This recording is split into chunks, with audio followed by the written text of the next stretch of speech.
And we all know that that we do hear stories of contractors getting paid for work that has not been done, or incomplete work, or work of very poor quality. And obviously where this is based on corrupt intentions, even from within government departments, maybe that is something that can happen. But I wonder whether some of these things happen in circumstances where, from the government departments, just incompetence, whether we could be having incompetence of that level, or whether it's just always that everyone involved has corrupt intentions. Well, Chairperson, I think we're fortunate that we have a commission to investigate corruption and state capture. For me, this is the grand corruption and classical state capture, where you have very intelligent people. Everybody that is involved, they are all graduates. Typical VBS, everybody here, they are all intelligent, educated people. But somehow, monies of government get lost, and nobody takes accountability. People produce reports, and that's it. They tick a box, report is done, but nobody is brought to book. As we sit here now, Chairperson, I'm not aware of anybody that has really accounted for this thing. This report by National Treasury, I must point out, Chairperson, that it was made available on the 1st of November 2012, this report. I had left GCIS in August, so it came out after I had left. So from where I sit, I personally could not do anything about it because I was outside the public service, or rather outside government. Yeah, so as to what happened since 2012 until now is the issue that people must respond to, because that 64 million is a lot of money. And I do know that with the 6 million, 7 million or so of GCIS, there were certain court cases, and the court also ruled that that procurement was also irregular and null and void and what have you. So that's what the court even ruled on that matter. And therefore, GCIS had the duty to chase up that money from that service provider. So maybe the current leadership of GCIS must respond to where the process is in terms of that. Thank you. Yeah. Now, Chairperson, before I then proceed, I've been struggling also. That's why I also asked for condonation to submit my affidavit late. I've been struggling to get a lot of information from GCIS. This report I've just referred to, I want to place it on record. I struggled to get it. In fact, the acting CEO, acting DG of GCIS refused in writing to give me this report and all that. I had to get the minister to appeal to the minister to get this report. If it was not for the minister, I would not have got this report. They had come up with all kinds of fancy footing about why I should not get this and so on and so on. But when I pointed out to the minister that this report contains a lot of fraudulent activities, the minister rose to the occasion and ordered them to give me this report. Still, as they were giving this report, as you could see that they were doing it half-heartedly. They gave the report, and then they don't give the attachments that go with the report. I struggled to get the attachments for this report. In fact, some of the attachments I only got last night as I was coming here. Then they gave me the attachments of that report, and I did not even get a chance to submit them to the team. They only came last night. Now, the important thing, Chairperson, which I want to place on record in terms of that, is that one of the attachments makes reference to a memo that was actually authored by Pumla herself. It's a pity that the team now will be disadvantaged because they don't have this, but I will leave it here. Maybe we can deal with it on the 23rd or whatever. But on this memo, it's a very elaborate memo that talks to how we should procure, seeks to regularize the deviations of procuring bulk. Indeed, to procure bulk buying, it's not your straightforward procurement. You need special dispensation. Now, this report, Chairperson, this memo, sanitizes everything that would have been procured from 2010, September somewhere, to end of March. Now, it so happens that all these shenanigans happened in that period. Now we have a memo here that the Bid Adjudication Committee says they quote all chapter and verse of the regulations they have followed and what have you, that they have followed in order to comply with the regulations and everything else, why we should allow this deviation. Got submitted to me for noting.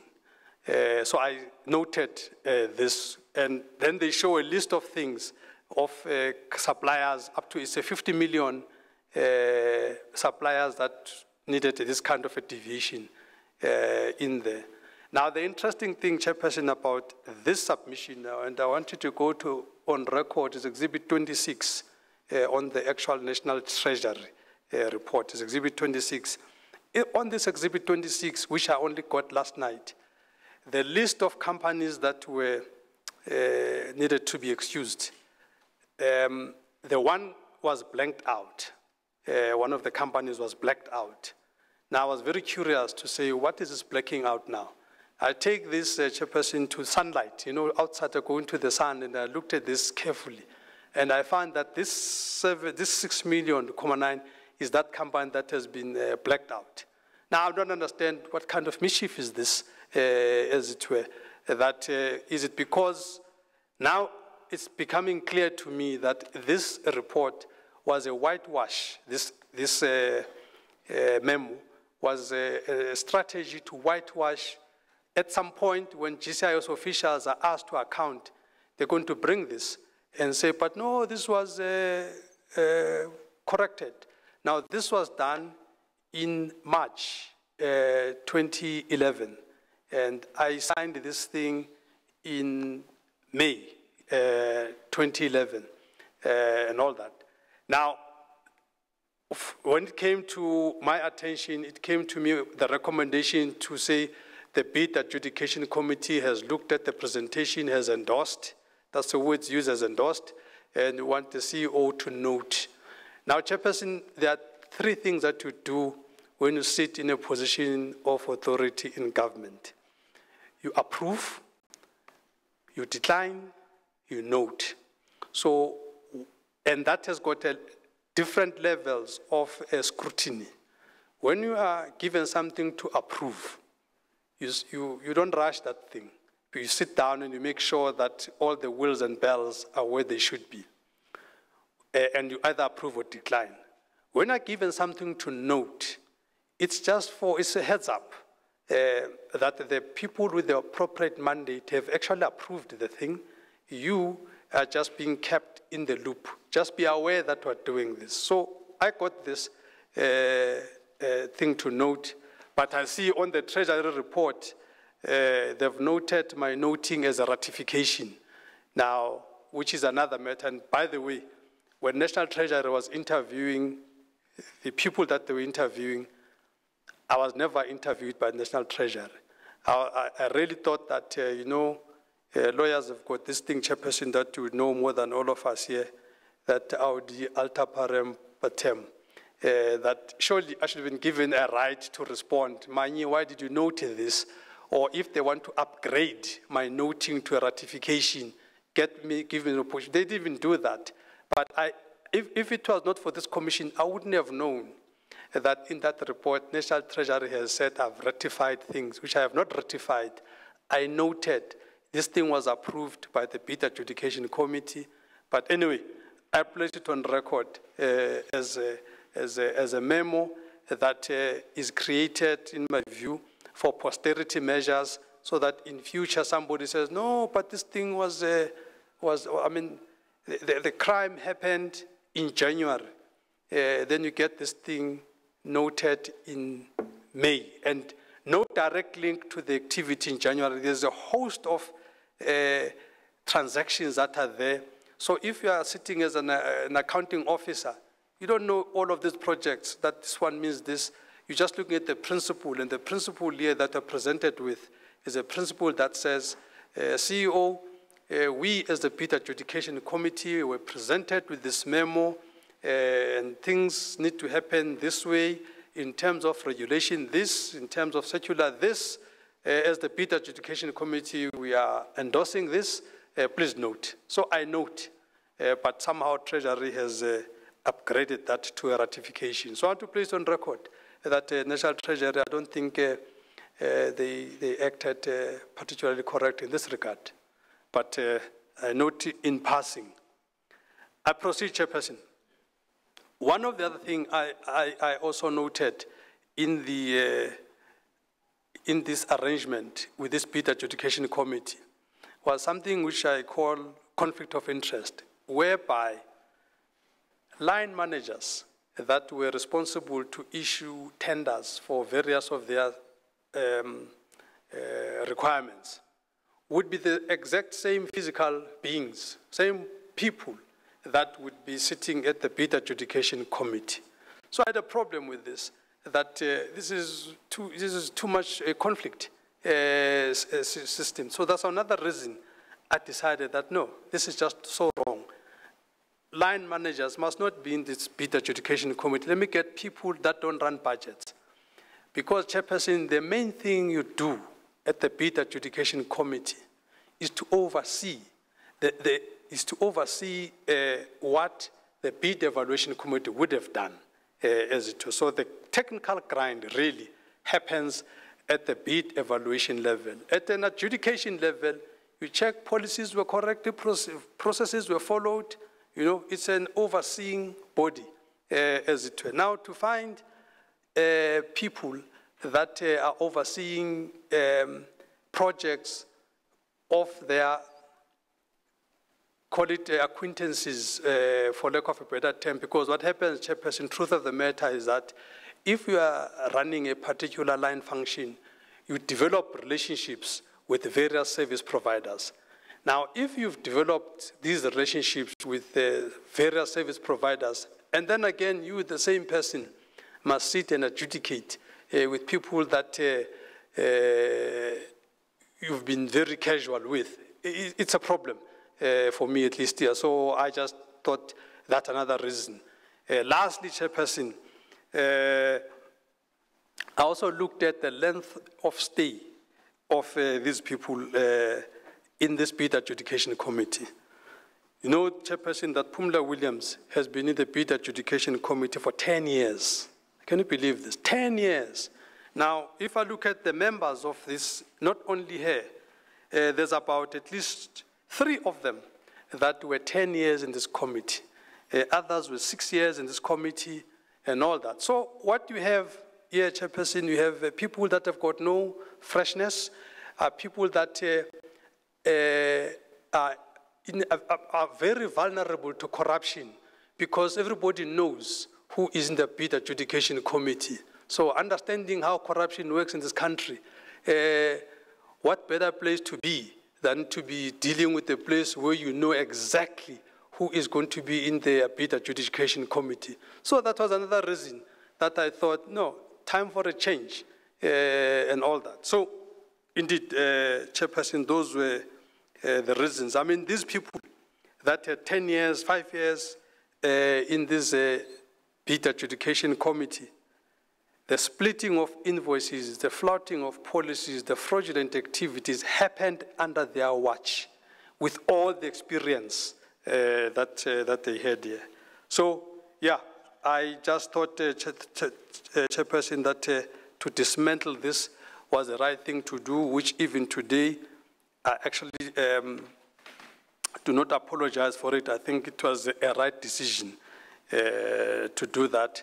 And I must also just underline the fact that even the chief audit executive was also mired into this division of corporate services.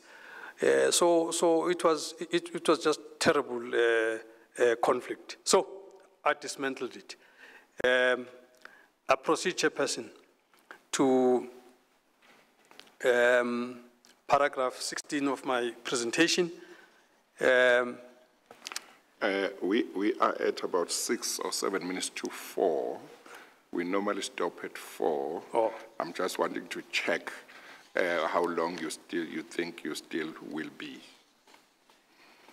Okay, Chairperson, can you give me? I'm not pushing you to unfairly cut you short. Yeah. Of course, on the 23rd, you can always continue, but I'm just checking and how much more time so that I can take a view now whether we should, what we should do.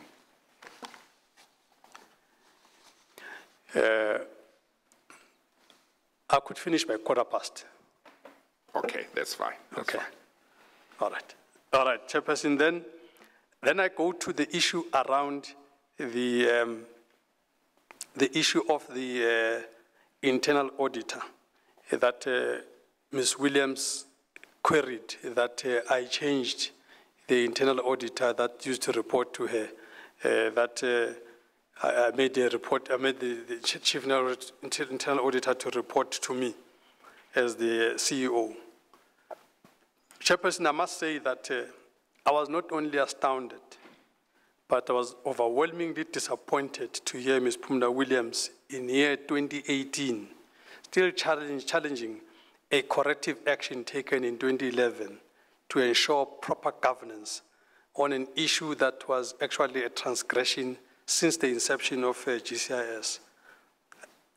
What are the facts, Chairperson? In terms of the internal audit framework released by National Treasury in March 2009, the chief audit executive must report functionally to the audit committee and administratively to the accounting officer of the organization. This is what should be.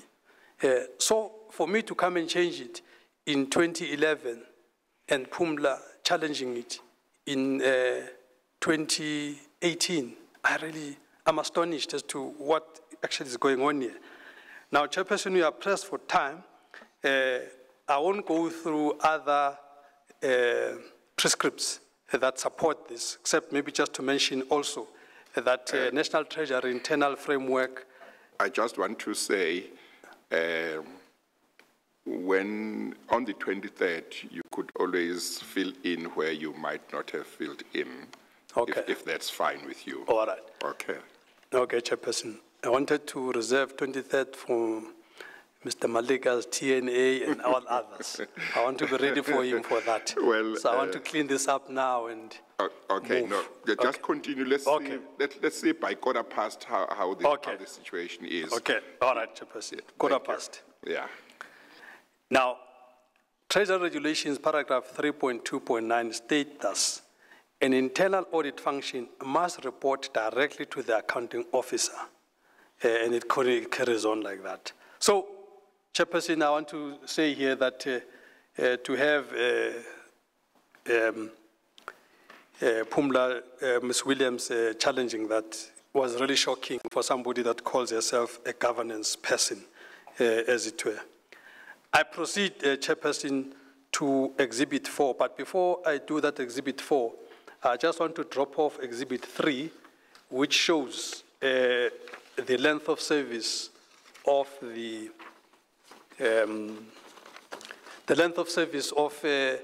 bid adjudication committee, which I dismantled. They've got all the dates that are listed here. So the 10 years I'm talking about is not me thumb-sucking. I've got exhibit number 3 here, RA3. That is very clear. Okay, that's at page 29 of the bundle. Okay. Right. Now, also then, Chairperson, I've got exhibit 4, which are minutes of the GCIS MENCO that took place on the 1st of July, 2011. That's exhibit RA4 at page 32. Okay. Yeah, okay. Right. Now, that exhibit RA4 that took place on 01 July, signed on the 22nd of July, has recorded the approval of the change in the reporting line of the Chief Audit Executive from Deputy CEO Corporate Services, which is Ms. Williams, to the Accounting Officer. Now, the point I'm raising here, Chairperson, is that it's not like I was just doing my own things without even taking them through processes. I took this thing to MENCO, and Ms. Williams, in the minutes here of RA4, was present in that MENCO, and the minutes which I was provided by GCIS recently, nothing in these minutes, Chairperson, show any objections from Ms. Williams. Maybe we would have dealt with this thing in 2011, but she keeps quiet until 2018, and she raises, and even the objection itself is irregular, even that objection. But be that as it may, just wanted to point out that on that RA4, this thing was done above board. I proceed then, Chairperson, to go to some of the desktop researches that we've done to look at other departments. We looked at public enterprise on Exhibit 5. They're doing the same thing, which is correct in terms of the auditor reporting to the CEO. We also looked at States SA on RA6, same thing. They're doing the right thing. We also looked at Public Service and Administration, Exhibit RA7, same thing, and so on. So one would have thought that maybe Ms. Williams would have been aware that what GCIS was doing was really out of order, really. So I really want to say, I really think her objection must really be dismissed, as it were. It really has no substance. Now, then we go to the issue of the Chief Directorate Media Buying that I also changed, that the reporting line to myself. And again, Chairperson, the main reason for changing this reporting line was that some senior key officials of media buying were also implicated in this irregular tender. So I was just doing a real operational cleanup. Also, the important thing is that this department was a department that was poised to deal with billions of rands of government media advertising spend. Now, the last thing you need is to have a department that has got to be dealing with these billions, but we have some dodgy activities in there. So I need to make sure that this thing is cleaned out, and people that don't have the right ethics on matters be removed and all that. So that's what I did, and so on, Chairperson. And I just think that even today, I continue to be happy that I did the right thing. And then, Chairperson, I then move to point out that, you know, in the oral testimony of Ms. Williams, she created the impression that, that the Chief Director was reporting directly to me and not through, yeah. Now, Chairperson, on Exhibit RA8, I just show an organogram of the department. And I show here on that organogram this division of media buying. On the extreme left is there Mr. Dipuku, the Chief Director, Advertising and Media Buying. That is at page 39 on this on the bundle. Thank you, Chair. Yeah. Now, the point here, Chairperson, is that this was envisaged to be a branch of its own, this thing. So the impression given that there is this chief director that is undermining, so to speak, under deputy CEOs and so on and reporting to the CEO was actually false and misleading because this was envisaged to be, I mean, to be in the to be a separate branch of its own, because this was a division that was going to handle billions and billions of rands and so on. So it had to have its own focus, its own senior staff to deal with matters. So that is it, Chairperson, that I just thought that that answer was really misleading. But I'm not sure that I follow. You mentioned that Ms. Williams' evidence created the impression that the chief director concerned was reporting directly to the DG or CEO, so to speak, skipping the level of deputy DG. Yes. And I'm not sure what you are saying. You're saying that the unit in which, or section in which the chief director was working was supposed to be on its own. Yeah. I just want you to explain that, whether on its own meant that it was not under any deputy DG, or on its what it meant. Yeah, there are two issues, Chairperson. You could have a chief director that is on branch A, and that chief director on branch A, for whatever reason, reports to the CEO. Now, in that case, one would understand why a person would be aggrieved, that a person that is my subordinate is reporting to the boss. Now, and this is the impression that was created, I'm arguing. And therefore, almost like they were undermined as deputies and CEOs and so on. When that was not the case, this chief directorate, the whole lot was moved to be a separate branch, as it were. We're in fact having an unfunded DDG position that we're still trying to get funding to have somebody at a DDG level to run this. But in the meantime, it was hived off on the side, and it was reporting to the CEO, not bypassing anybody. It had its own line. So there's no. So I think your answer is she was factually correct. That is Ms. Williams, in saying that the particular chief director was reporting to the CEO. But what you are saying is there was justification for that. No, I'm saying more, Chairperson. Yes. I'm not saying.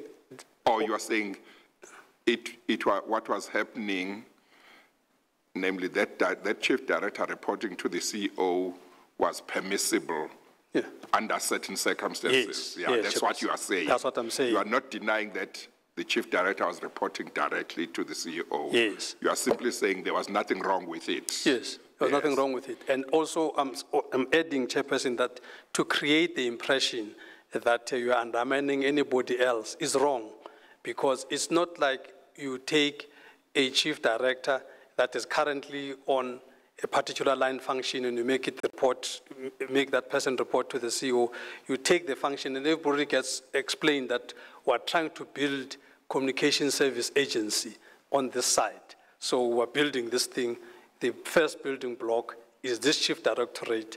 And in the meantime, so that you guys, because this was a new function to be internalized at GCIS, all these years it was outsourced and so on. It was now brought in-house. So I wanted this in-house function to be fully fledged, as it were. So it was hived off on the side. It was reporting directly to the CEO. But the point I'm making, Chairperson, is that on its own, not only is it not wrong, but it's wrong to interpret it to be undermining any of the other three people that were other deputies that had their own functions, which are not this function. So that's the point I'm making. Okay. And by the way, I also submitted this RA8 as well, just to show, because this was on the annual report. It's not like it was some blue-eyed boy, so to speak, that was reporting. This was all above board. You can't have this thing on an official organogram when you're doing your shady things behind the scenes. This was right there for everyone to see. The minister signed on this annual report, which had this thing, and nobody questioned. We presented this to Parliament as is. We had it was the fourth program as it were. So it was destined to have its own deputy CEO, this thing. So that's the point I'm making.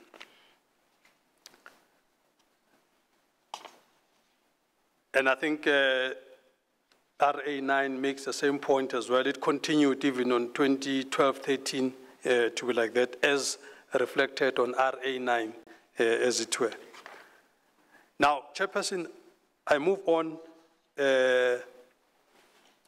to some of the comments that Ms. Williams made on the annual report of 2012-13. And I want to read just quickly. I know I'm out of time, but very quickly.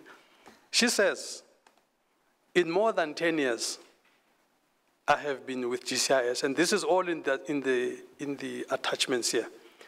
In the more than 10 years that on exhibit RA10, it's all there. She says, in more than 10 years I have been with GCIS, the importance of functioning as a single unit, whether as a department, a government-wide communication system, or government itself, has never been clearer. Okay? So she acknowledges these things. And then she says, during the year under review, we restructured certain functions and sought to work better as a single unit rather than a coalition of disparate chief directorates. She then further says, I am proud to say we have mostly achieved what we set out to do, although a number of challenges remain. Now, this is the sentiment I left at GCIS chairperson, and Ms. Williams writes this in July 2013. I'm long gone, but she still writes this thing. I don't know where the toxicity came in, but this is the last I left. Everybody was happy with the changes that were made. Everybody was happy. There was no issues. This is also, without preempting myself, the reason which I thought when she was getting something wrong, let me quickly correct her with that text, because I understood us to be working well together and all of that. I was surprised how she responded to that. But be that as it may, things happen. So I proceed then, Chairperson, to my exhibit RA11, that it is worth noting that on page 47 of the 2012-13 annual report, which is there on the pack as RA11, just some highlights of what did this division on its own being hived off, what did it actually achieve? 4 bullet points very quickly. One, that this communication service agency, which has been hived off, managed to bill something like 220 million in advertising placements with no audit comebacks for 24 national departments, 5 provincial departments, and 9 public entities under our roster. This was a well-oiled machine that we had put into place. We had some 200-odd media buying campaigns, and importantly, through you, Chairperson, Mr. Maleka, 30.5 million was saved through this exercise. I know that on the 23rd, Mr. Maleka wants to ask some questions, but I think we must note that with what we've done, we saved 30.5 million. All of this is in the attachment in the RA12 that RA11 that I'm referencing. So once again, I say all the changes that were made as Pumla had put them there yielded very, very positive outcomes as it were, and therefore the objections, once again, must really be rejected as baseless. On paragraph 5, on paragraph 15, Chairperson, of Ms. Williams' testimony, she talks to the issues of the new members, that almost like, you know, the people that were replaced were almost like a substandard, so to speak, in her submission. I argue, it's my contention, Chairperson, that the pertinent details as regards the caliber of the newly appointed professionals have been left out, and that's creating a very misleading picture, as it were. I think actually Ms. Williams' demeanor during her oral testimony on the caliber of her own colleagues, that demeanor really sought to undermine their capacity, their professional competence and experience, which I found quite unfortunate and disturbing.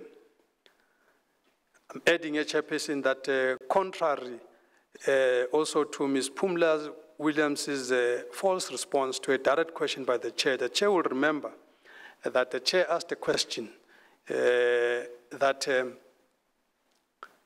were all the members of this bid committee people from GCIS or from outside? And the answer was very direct that some were from outside. She mentioned people from labor, from transport, and so on. That was false, chairperson. Everybody, to the last person, were all employees of GCIS.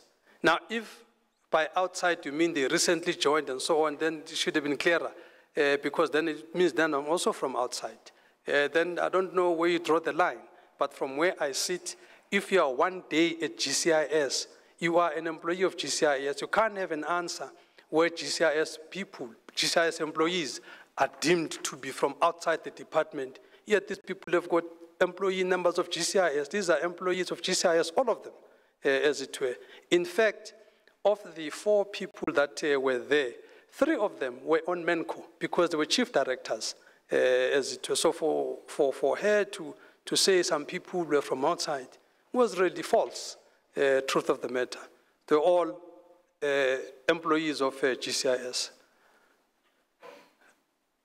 Also, chairperson, part of the caliber of these people, this was not some junior officials. These were all senior people, director and above. And by the way, barring one of them, 3 of them had master's degrees, these people. Now, to then hold it against them that they don't have a 5-day training workshop of National Treasury. These are master's people, and so on. Surely, it's my contention, chairperson, that a person with a master's level qualification should be able to familiarize themselves with what a 5-day workshop would have given them.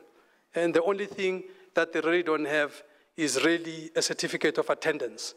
But these people have got the wherewithal to be able to do this.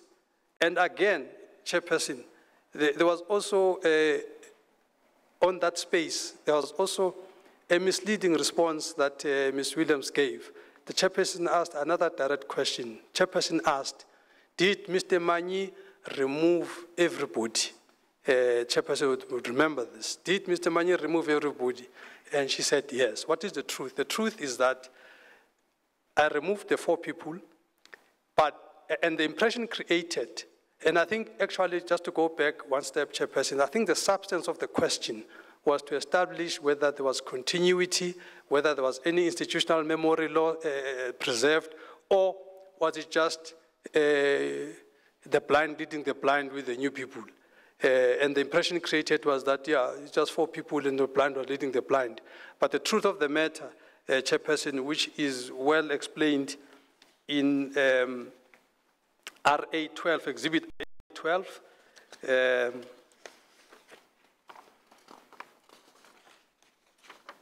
these people, yeah, it's all explained here in RA 12, the people that were members of the bid adjudication committee. On RA 12, you will see chairperson, that about 3 of the people that were here are technical advisors and so on. So the issue of totaling scores and all of that technical work, there were at least 3 people that were part of the procurement team that were subject matter experts, as it were. But the impression created here was that it was all new people and what have you and all that. So I want to put it on record here that that was incorrect. And then towards the end, the chairperson, it's almost past. It's actually past. Towards the end, chairperson, I must also point out that paragraph 16, just to complete, chairperson, quickly, paragraph 16, that I made people report the bid adjudication processes, that everything must now report to me, must be signed off by me. It's actually not true. And I must add that the Chairperson, that even if that was to be true, it wouldn't be irregular to require the Bid Adjudication Committee to have concurrence with the holder of the original power. In the public service, when you have the original power that you have delegated, you have the right to use that power nonetheless, as it were. But in this case, Chairperson, I had set a benchmark. I had said that 500, up to 500 million, up to 500,000, the Bid Adjudication Committee can conclude. Anything above 500 must get concurrence, as it were. And this was because I had already seen what had happened. So I did not want any more surprises, as it is. And I think, Chairperson, one thing that the evidence leader, I was hoping would ask at the time, is that after Manyi had changed all this bid adjudication, all of this, what then happened, and all that, so that we can then see if after all of this change, was corruption enabled or was corruption stopped. And telling this now, Chair, that the system that I put in place there is really paying dividends. In fact, the chairperson that I left there is still the chairperson of that Bid Adjudication Committee, is doing a great job. There's never been... Is he approaching 10 years as well? That's it, Chairperson. Yeah, this is another problem. I think somebody needs to deal with that, Chairperson. I think he's been there too long as well, and all that. So Chairperson, as I close, I go to the SMS text that I sent, and as I do that, Chairperson, I want to ask the Chair to just look at RA9. RA9 is the organogram of the annual report of 2012-2013. If you go to that, Chairperson, you will find what was happening.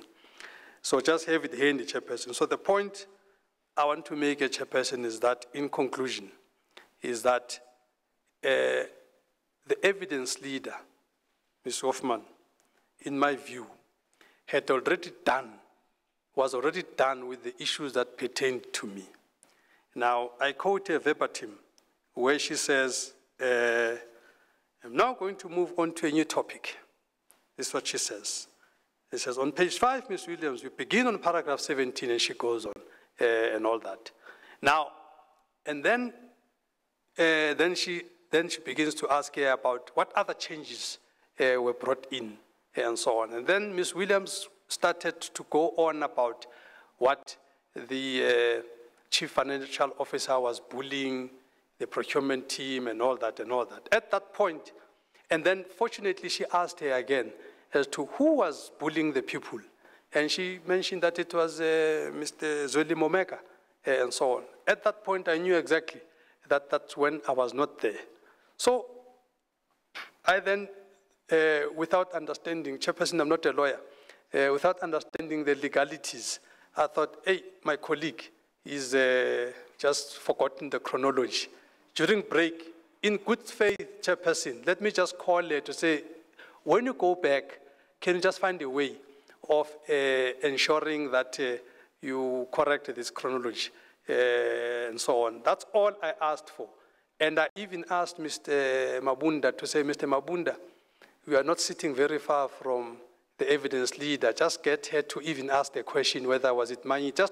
Because I just thought, Chairperson, we are here in this commission to tell the truth and nothing but the truth. So if I am seeing that something is wrong and I have an opportunity to correct it on real time, and the importance of this real time, Chairperson, is this. We've got media sitting at the back. Now, media takes everything real time, they tweet it, they do all kinds of things with it.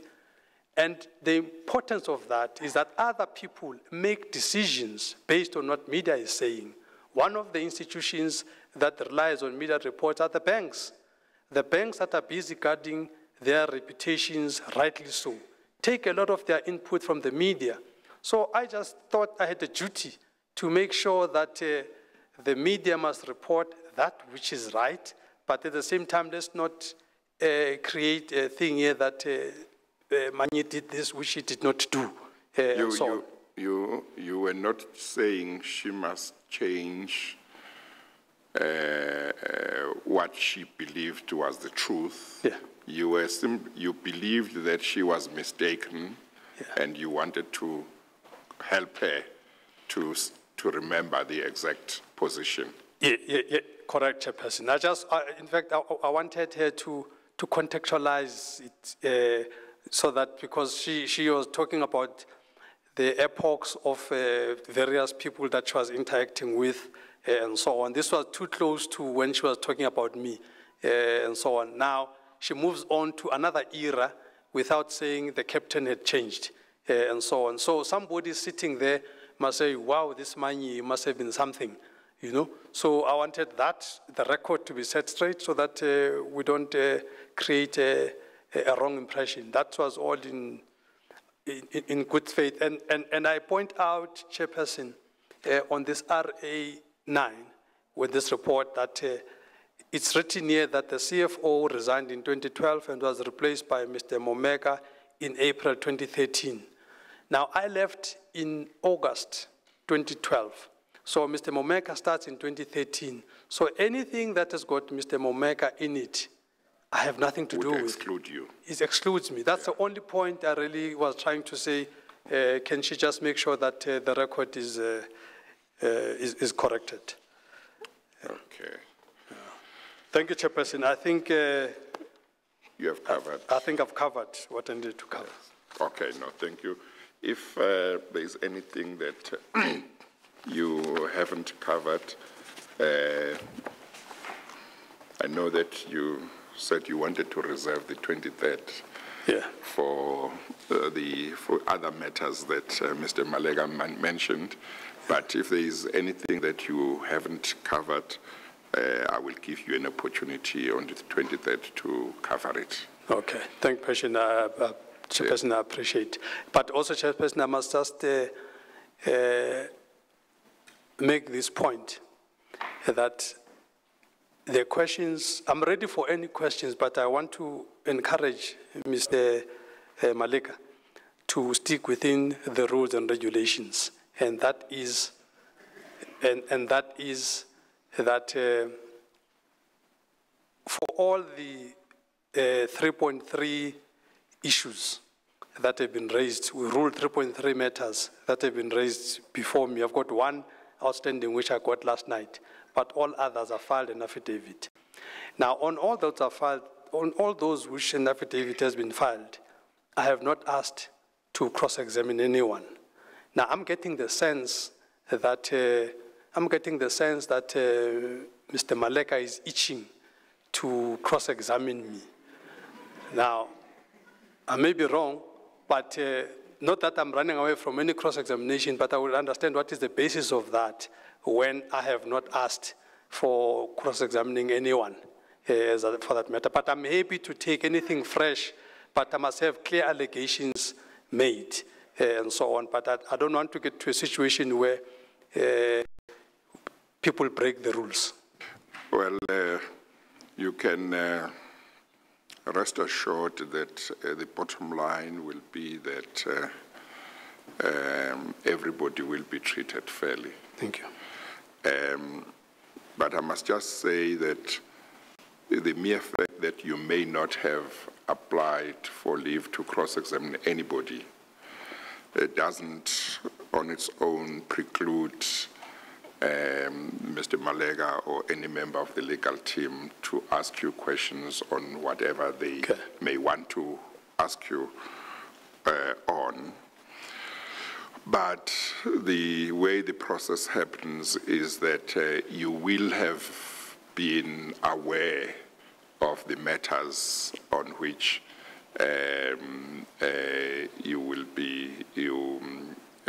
you are implicated. You will have been aware, and the legal team will not do anything to have a situation where you are here, but you can't really give answers because you are taken by surprise. Yeah. So there will be fairness in that regard. Thank you, Chair. Thank you very much for coming to give your evidence. We will still see you on the 23rd, but thank you very much for coming forward. For now, you are excused. Thank you, Chair. Thank you. Mr. Malega, I guess this is the time for us to adjourn.